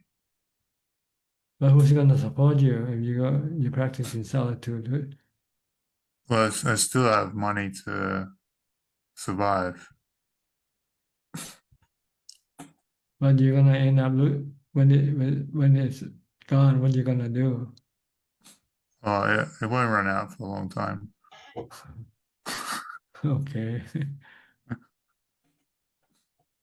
Yeah, I still have money coming in. I'm not going to run out of money. Okay, then you can try if you like, because you never know until you try it. Why did Ajahn want to leave Bangkok? Oh, I felt I don't fit there anymore because I like to practice and not to do any extracurricular work. But once you're there, other monks have other work to do besides meditation. So they put pressure on you to do with them. See? Yeah. And so you feel the pressure that is pressing you to go and do something else and not meditation. So I decided maybe it's time for me to go look for a place where there's no pressure for me to do other things, but to meditate. So I finally came to Wat Yan because this is where no one really put the pressure on you to do anything. You can practice on your own. Did you practice to generate it all when you're traveling to come to Wat Yan? Did I what? Did your practice did it degenerate at all when you're like changing monasteries? No, for me, no. It's okay. It's quite constant. Okay. So you could say like it lives, if you build up enough mindfulness, like it will follow you. Yes, yes. Mindfulness and wisdom will follow you. Even after that, it will follow your mind. It doesn't belong to the body. It doesn't stay with the body. Your mental things that you learn go with the mind. Okay. All right. I'll let you know what happens.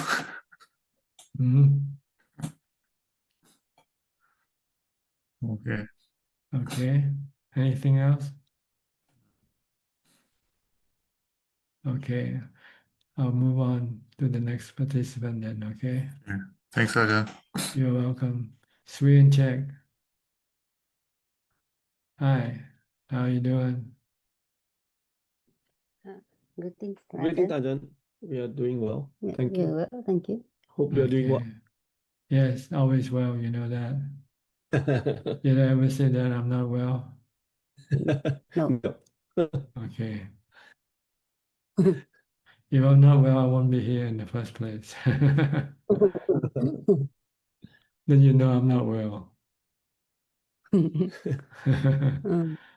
Okay, anyway, let's go on. I have a questions like from context we have feelings, but okay, we feel up and down, but the mind also feel up and down.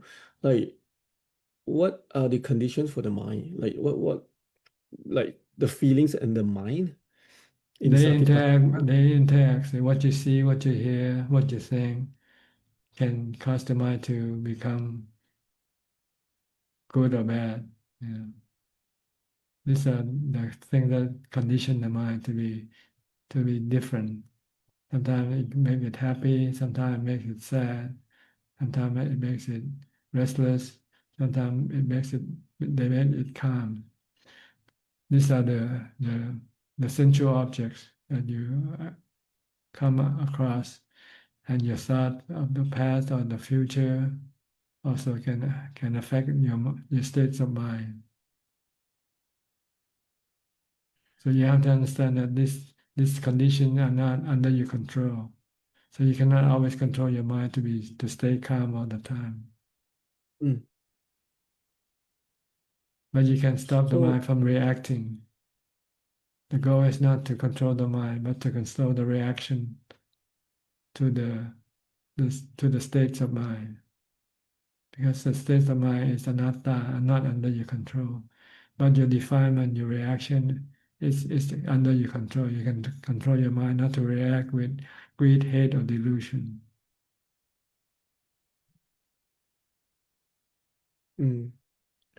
So along this process, and we also generate feelings. Feelings also. Good feeling, bad feeling. Feeling usually come through your body.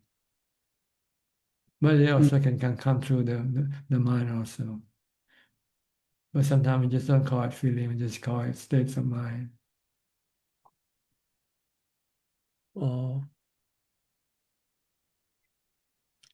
Okay. Yeah, it's clear. Just know Okay. that they are. Just know that it's changing. That's all, and you cannot control them. That's all. Both feelings and the mind. And the body, all three are not under your control all the time.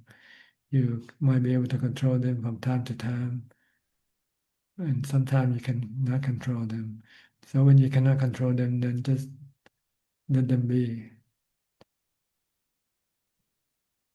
Because if you want to control them and you cannot control them, then you can get dukkha. If you Yeah. don't want to get dukkha, then let it be, let it happen.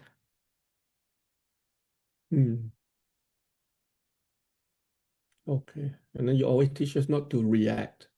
That's right. Like you losing your car, right? What do? Can you control your car from not being wrecked? You cannot. Or Yeah. let it become wrecked. Get a new car. Move on, right? Yes.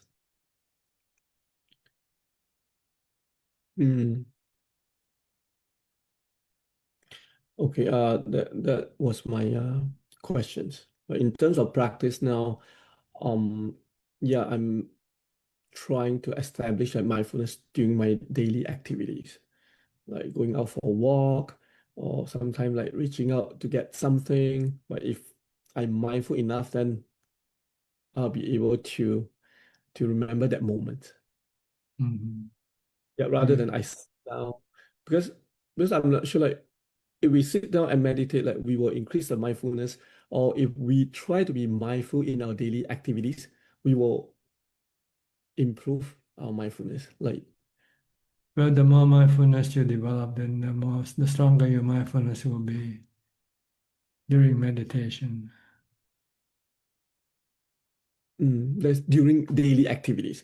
Like, for example, if I'm walking or if I'm putting on my clothes. Yes. So if Every moment of your movement, every second of your movement, you're mindful of it all the time, not letting your mind go away to the past or to the future, to here and to there. Just stay with the body, for instance. This is the way to have mindfulness. Mindfulness really means attention or focus. Mm. When you want your mind to focus, pay attention to the body's movement, activity, concentrating. And then if I establish this kind of things like more and more, and then when I sit down and meditate, Then your it mind will stay with your breath. If you tell the body to stay with tell the mind to stay with your breath, it will not go away to other things. And if you can stay with the breath long enough, then your mind can enter into jhana. But if your mind keep running away from your breath, then you will not be able to go into jhana. Yes. And that only come like when we practice during our daily activities, when we are being more and more mindful. That's right. The more mindful you are, the stronger your mindfulness will be. The stronger will be your concentration and your focus.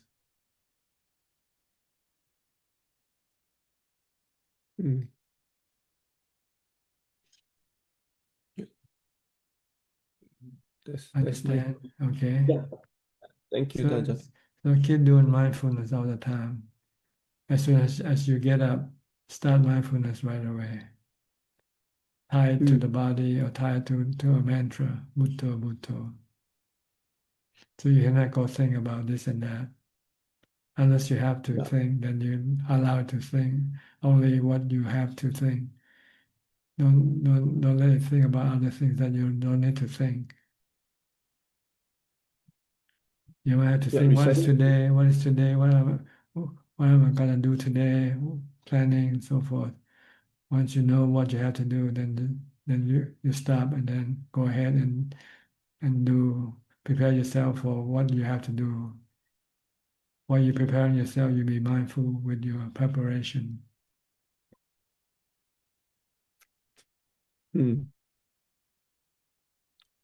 It's like we allocate time during the work, and then if not, then be mindful of my daily activities, like those washing dishes, like putting on clothes, walking. Everything, every movement of your body.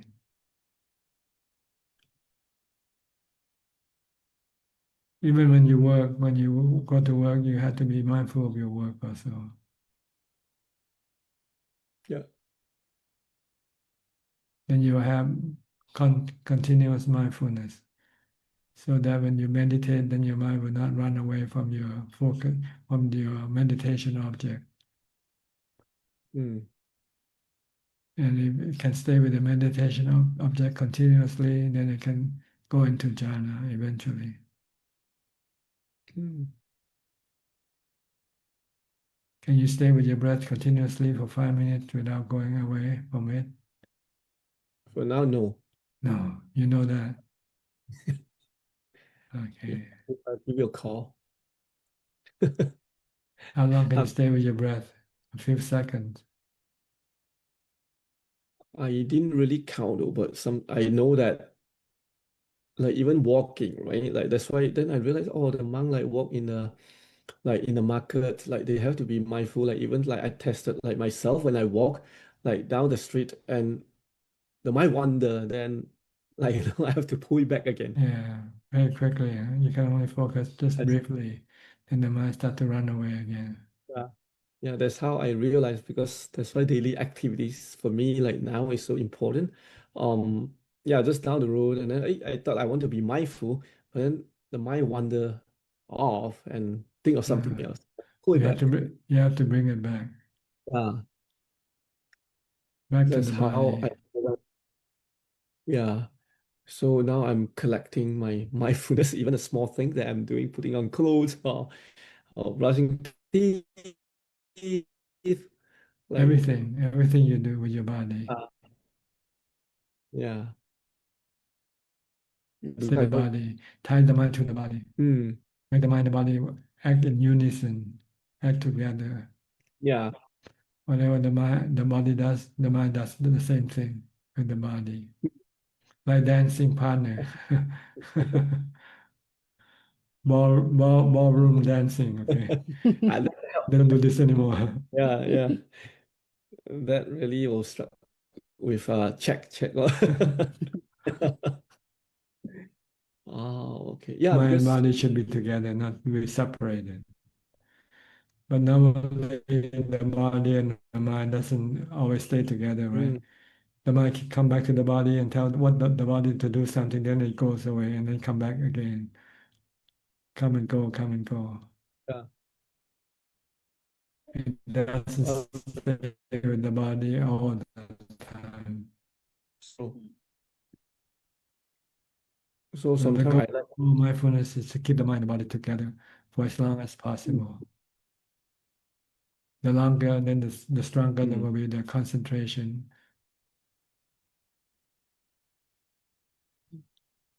Okay. We're running out of time. Yeah, Thank you, Tan. Okay. We'll go to our last participant, I guess, Witness. Witness. Hi.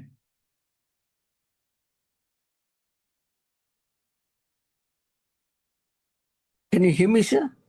Yes, go ahead. Yeah. Hi, both of you, sir. Yeah. I love to hear from you. I'm so really gifted to get answers from you.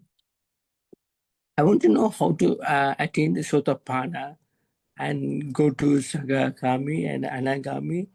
Can you explain, sir, how can I go to Sotapanna stage?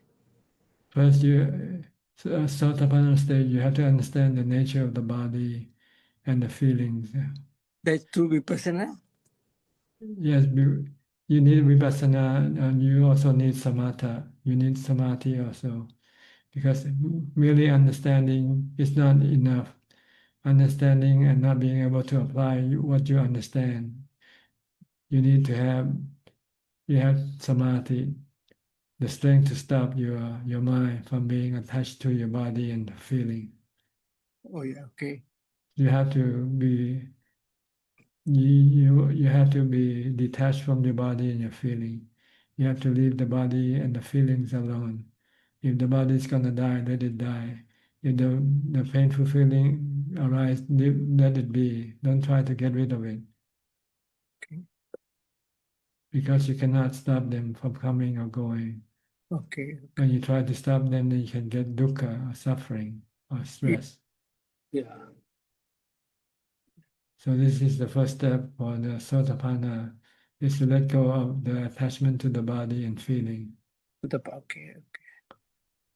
And then the second level, Sakidakami, is to stop your sexual desire by studying the unpleasant nature of the body. Yeah. Look at the 32 parts, the parts under the skin. Yeah. When you see the body in a different way, you will not have any sexual desire.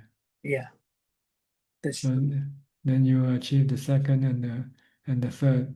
The Yeah. second the second is the midway between the before you get to the third one. The second one, it means that you have reduced your sexual desire, Okay. but not completely yet. You have, Yeah. because you haven't seen the body as being unpleasant all the time. Sometimes you see it being pleasant, sometimes you see it not being unpleasant. So it's half and half, more or less. But once you see the body being unpleasant all the time, then your sexual desire can no longer arise.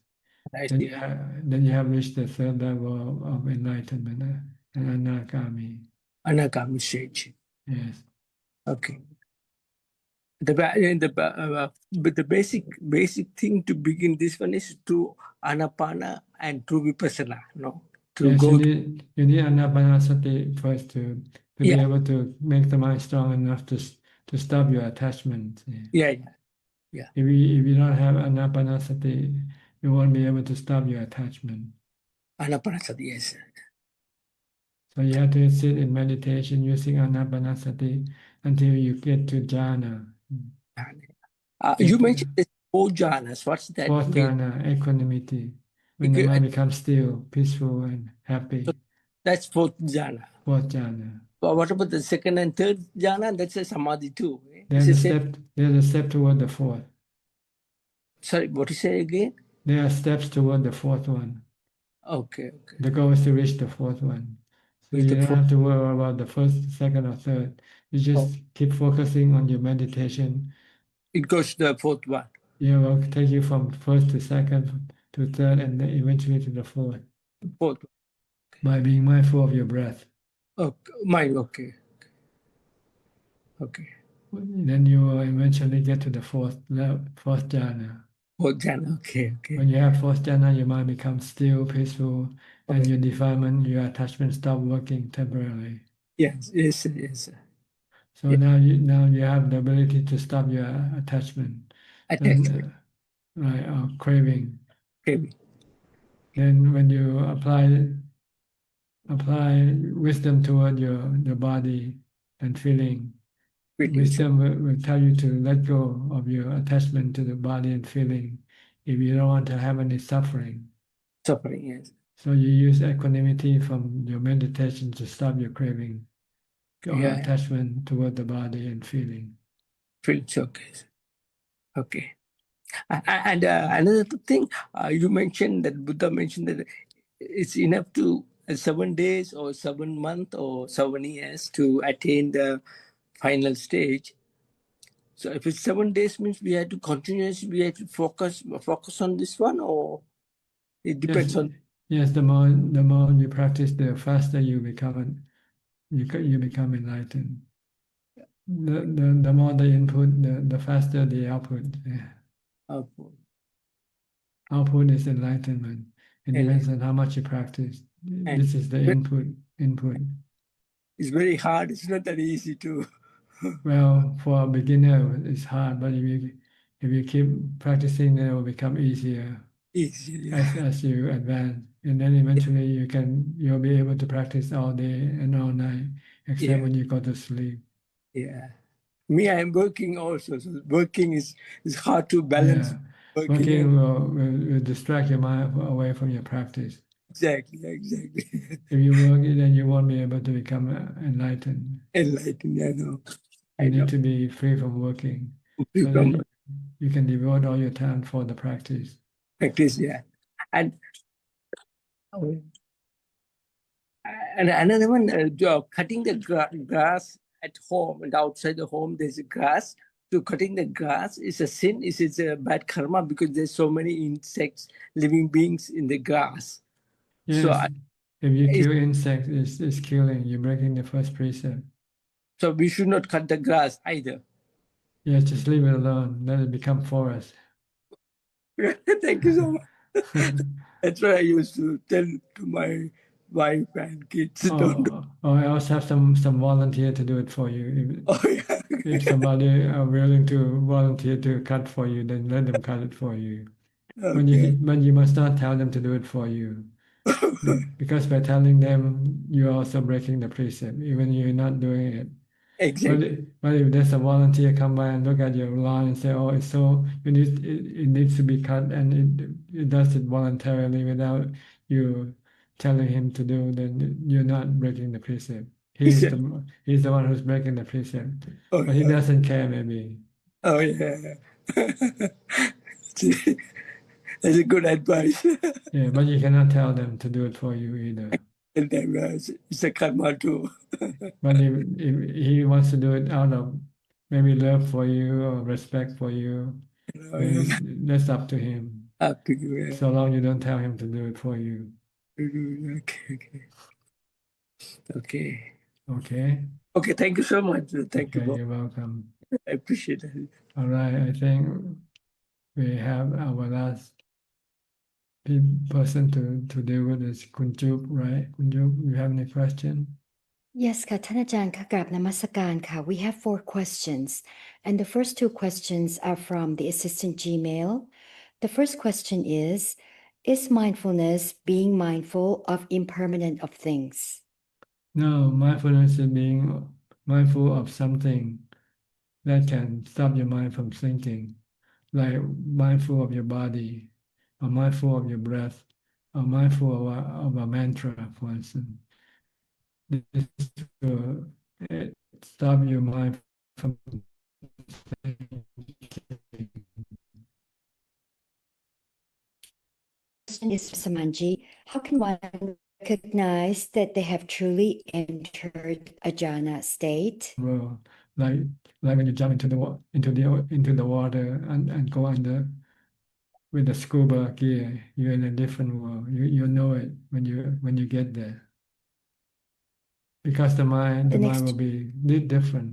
The mind will be peaceful and calm and happy. The next 2 questions are from Facebook, and the first one is from George Lim. Dear Ajahn, what are the differences between ignorance, delusion, and wrong view? Same thing. Same thing, really. Okay. And the last question is from Sulan. Dear Ajahn, hope you're well. Would like to ask, why is it that after people retire and they have nothing to keep their minds occupied, and if they don't have enough stimulation from social interactions, they might get dementia? When the mind does nothing and stays home and doesn't go socializing, why does it get dementia instead of peace, Satu? Well, I'm not an expert on dementia. But I think I can speculate, I guess, that because they don't have enough mindfulness. So when they don't have enough mindfulness, they can become forgetful easily. When you do something and you're not paying attention to what you do, you can forget. But with mindfulness, you'll be able to retain some of the memory, maybe not all. Yeah. Some important information you can retain. Or some unimportant information, you might lose it. Okay. And you might ask what are the important information that a practitioner can retain is the truth, like the 4 noble truths, the 3 characteristics of existence. This will never never be disappear from the mind. It will always be in the back of the mind all the time. But the name of people that you see, that you meet, that you know, or the activity that you did with someone before, you might lose this. but that the truth and the presence of mind will always be here. You know what you're doing. You know what you're seeing. You know what you're thinking. This you will know with mindfulness. Okay. I think that's all the time we have for tonight. And thank you for your company. I hope this meeting is useful and helpful for your practice and can push you ahead in your practice. In the meantime, please stay safe, be mindful, and keep on practicing. And if all goes well, I'll see you all at the same time next week. Thank you and goodbye.